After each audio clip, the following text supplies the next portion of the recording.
இயேசுவின் அன்பு இதயங்களுக்கு காலை வணக்கம். இந்த நாள் உங்களுக்கு ஆசீர்வாதமாக அமைய வாழ்த்துக்கள்.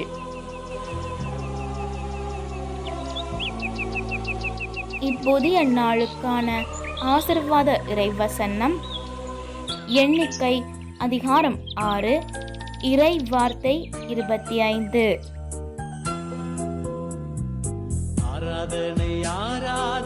ஆண்டவர் தம் திருமுகத்தை உன்மேல் ஒளிர செய்து உன்மீது அருள் பொழிவாராக.